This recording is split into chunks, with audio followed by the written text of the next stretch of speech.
What's going on, guys? It's Jimmy here. Welcome to our daily show where we discuss everything going on here in our country that you need to know about here on a daily basis. In this video, minimum wage is rising in more than half of the US states here. Is your state one of them? However, this will probably bring rising costs that we will discuss here in this video as well. Also, the majority of Americans say that recession is coming or already here, and we'll discuss that here as well. Let's jump right in. Thanks so much for liking and sharing these videos. It helps us with our YouTube channel and get our message out to more people here with the YouTube algorithm. And if you haven't yet, make sure to subscribe down below so you don't miss out on new videos. Well, 2023, well, it's maybe not off to the best start, as 8 in 10 people say that 2023 will be a year of economic difficulty. Yeah. 8 in 10 US adults believe that 2023 will be a year of economic difficulty with higher taxes and a growing budget deficit, according to a new poll.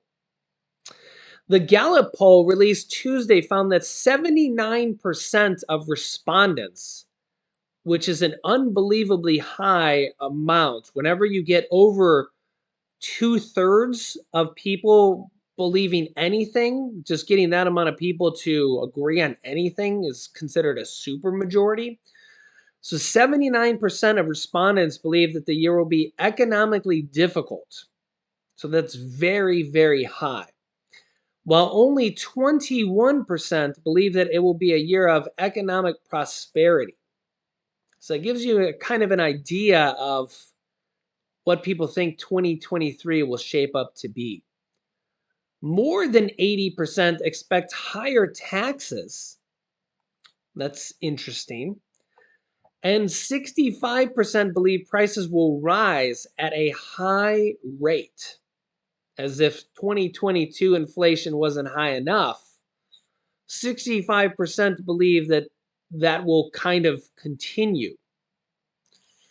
And the Fed does expect to raise interest rates here at the beginning of the year. I will keep you up to date with that.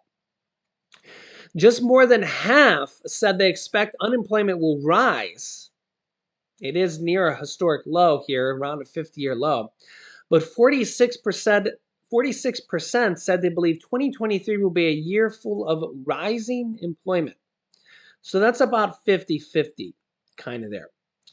Pollsters found across the board that Democrats were more optimistic about the future than Republicans, which Gallup said is a typical phenomenon based on the party of a sitting president. So basically, that kind of means that whoever is the sitting president, their party seems to be a little bit more optimistic than the opposite party, is kind of how that has gone in the past.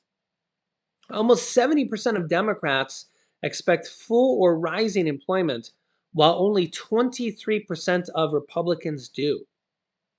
Wow. We do have really good employment right now, but maybe a lot of it's because of the really high inflation. You guys can let me know your thoughts on that in the comments. More than half of Democrats expect the stock market to rise. It did go down. The S&P 500 was down 19.4% last year. So I personally do think the stock market is going to have a rebound this year. And prices to rise at a reasonable rate. But less than 20% of Republicans said the same. Gallup's analysis states that Americans are greeting 2023 with skepticism and not much expectation that the economic problems they faced last year will end this year. The results of the poll come as high inflation has shown some signs of alleviating, but still has a long way to go. The Federal Reserve has aggressively raised interest rates over the months, so really the last part of the year, to try to get inflation back to 2%, which we're nowhere close to. The annual inflation rate dropped to 7.1% in November, but still remained near 40-year highs. And you can see here just out today, 2/3 of economists surveyed predict a recession this year in 2023. And these are from economists, guys, people that kind of study this stuff here. And this isn't looking good. This doesn't mean our economy is going to bounce back. This means it's going to stay low or get worse. 2/3 of economists surveyed by the Wall Street Journal predict a recession will occur this year in 2023 as the Federal Reserve raises interest rates to try to get inflation under control. And it's going to continue doing this at least for a little while. The Wall Street Journal surveyed economists at 23 large financial institutions that do business with the Fed and found that most believe a recession will happen this year. Economists at two firms expect a recession will take place next year in 2024. The survey covered a group of trading firms and investment banks known as primary dealers. Respondents mentioned a few reasons for concern, noting that Americans are spending the money they saved during the pandemic. I don't know how many people saved money during the pandemic. The housing market is declining, and banks are tightening their standards for lending money. Fed data shows the savings people built up at the peak of the pandemic has dropped from 2.3 trillion to 1.2 trillion. So that's half. And Deutsche Bank analysts expected the savings will be fully exhausted by October. So what does that mean? That there'll be no savings left for America? The Wall Street Journal reported that almost 40% of U.S. banks were tightening their lending standards in the fourth quarter of 2022.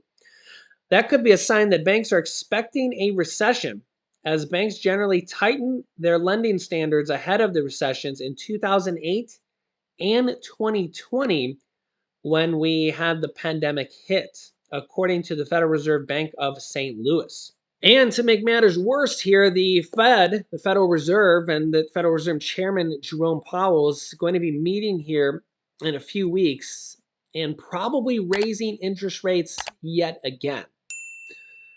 And this will raise interest rates on anything that has to do with borrowing money. So mortgages, home equity credit lines, HELOCs, credit cards, anything. If you go to buy a car, lease a car, a used car, personal loans, every time they do this, it tends to raise interest rates. Now, we did see a little bit of a dip in home mortgages, largely because of demand. So home mortgages had actually crept up to 7% and then dipped back down, actually.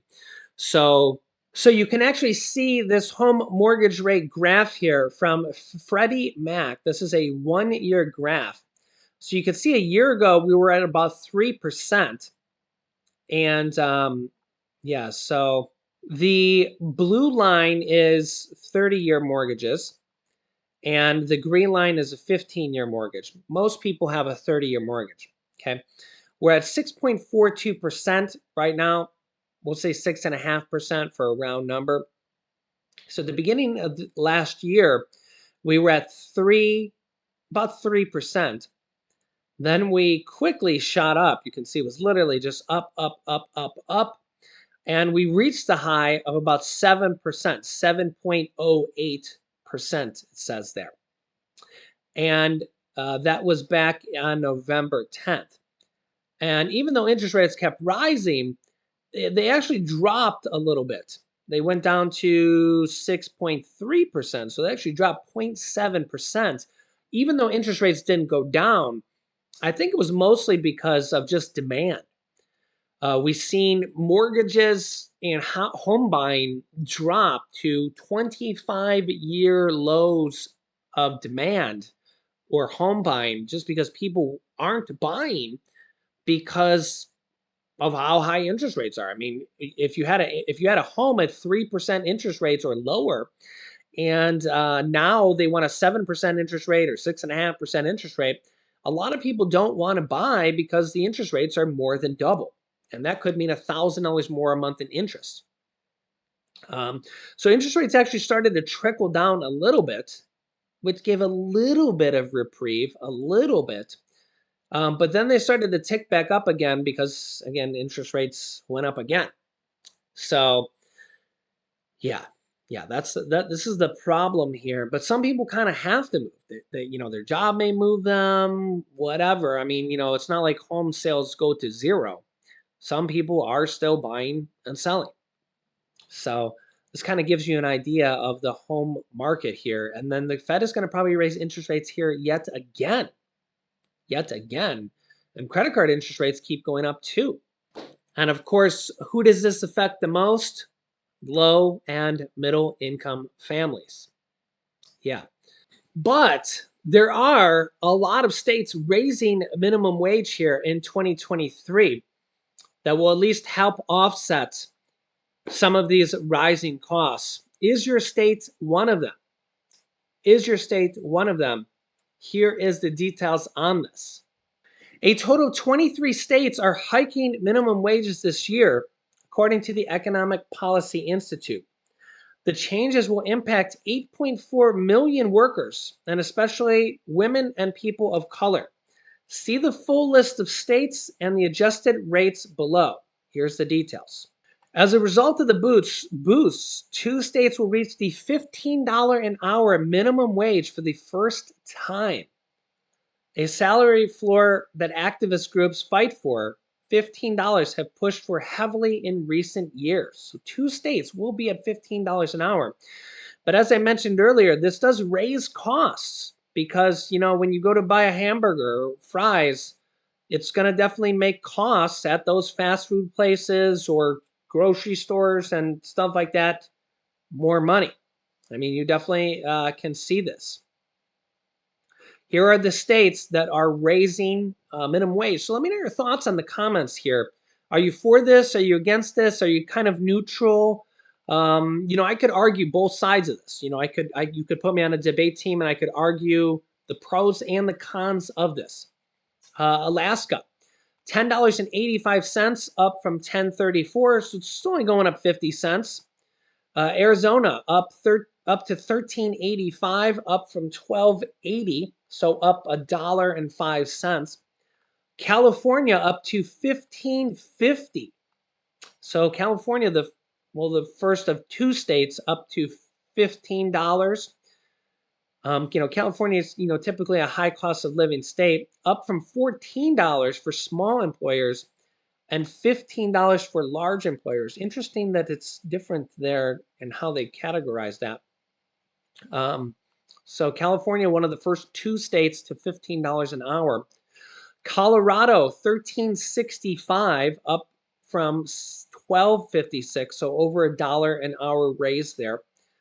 Delaware, $11.75, with legislation to reach $15 an hour by 2025, so in 2 years, up from $10.50. So that's $1.25 raise here, at least for this year. They will reach 15 by 2025. Illinois, $13 an hour to reach $15 an hour by 2025 as well, up from $12 an hour. So they went up $1, and they will go up $2 more by 2025. So I wonder if they go up $1 next year. It's kind of a step up plan. Maine up to 13.80 from 12.75, so that's $1.05 up from last year. The state of Maryland up 13.25 for large employers and 12.80 for small employers. Interesting that I feel like that's good for small employers, but it also makes employees want to go work for large employers. Like if you're an employee, if you go work for a large employer, you would get paid more. You know what I'm saying? So let me know your thoughts on that. Up from 12.50 and 12.20 respectively. So it's like a 75-cent raise. Massachusetts, $15 an hour. There's the other state at $15 an hour, up from 14.25.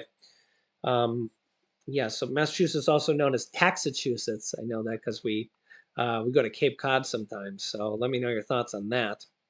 Michigan 1010 with pending legislation to reach 1205 by 2030. That's quite a ways away though. That's 7 more years. Up from 987. So that only went up, what is it, 13 cents, 23 cents. I guess it's better than nothing. Minnesota 1059 for large employers and 863 for small employers. That's quite a big difference there. It's almost $2. Up from 1033 and 842. That's a pretty small increase. It's only like a few pennies, respectively. The state of Missouri, $12 up from 11.15. It's 85 cents. Montana, 9.95. I guess they didn't want to go to that full $10 there, huh? Up from 9.20. So it's 80 cents. Nebraska, 10.50 with legislation to reach 15 by 2026. That's 3 more years, up from $9. So in 3 more years, they're going to go from 10.50 to 15. That will be a big increase to go up $4.50 more, which is 45%, up to $15 in 3 more years. That will be a big raise for Nebraskans that work at minimum wage, 45% more. The state of New Jersey, $14 for standard workers with legislation to reach $15 by 24 to 27, up from 13. So that's a pretty decent amount already there for New Jersey. New Mexico, $12 up from $11.50. New York, $15 for New York City, just for New York City. And that kind of makes sense because New York City is obviously very expensive. I think we all know that. And the suburbs, 1420 upstate and up from 1320 upstate. It says upstate. Is there a downstate New York? What about the rest of the state? Sorry, I'm not familiar with all of New York. It says upstate. Is there a downstate? Let me know your comments, or let me know in the comments down below. Ohio, OHIO, 1010 up from 930. So my first job in Ohio was $4.25 back when I was in high school. And now it's 10.10. Also, when I worked as a server, it was $2.13 and plus tips.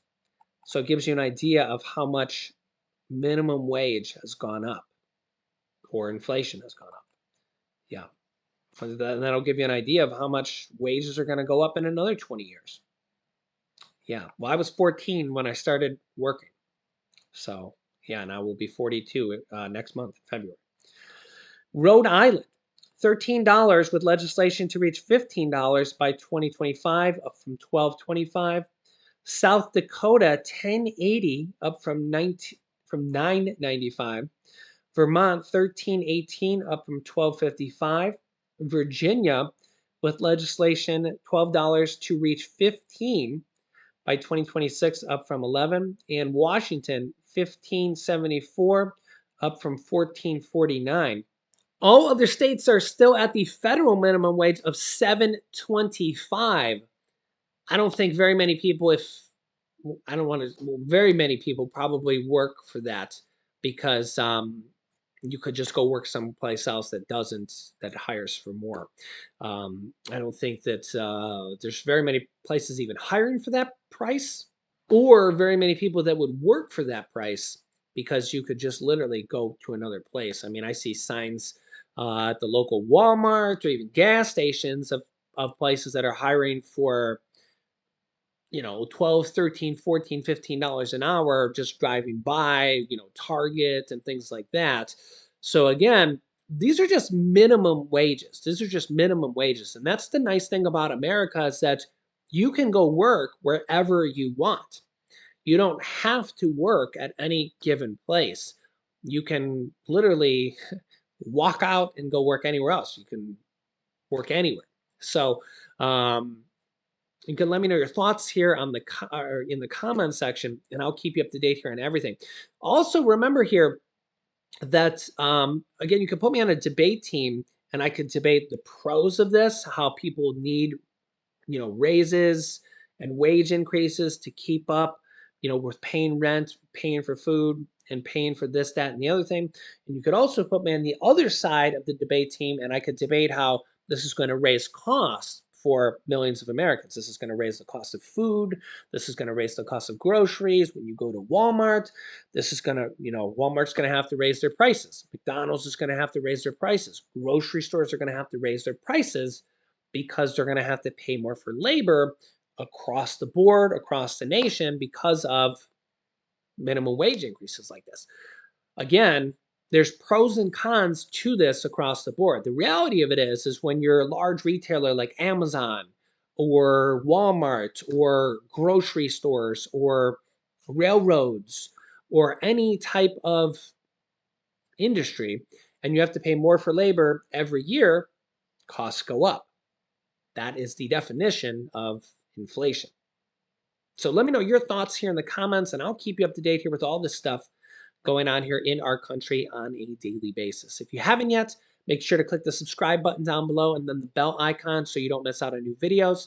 Thanks so much for hitting the like button and sharing these videos. It helps get our information out to more people here and the YouTube algorithm, and I will keep you up to date here. You can click here to see my newest video on new checks going out here soon, in January even, maybe. And here's my newest video on 6 Social Security changes that you need to know about that are happening here right now. So click on one of those videos next. Thanks for watching, guys, and I will see you in the next video.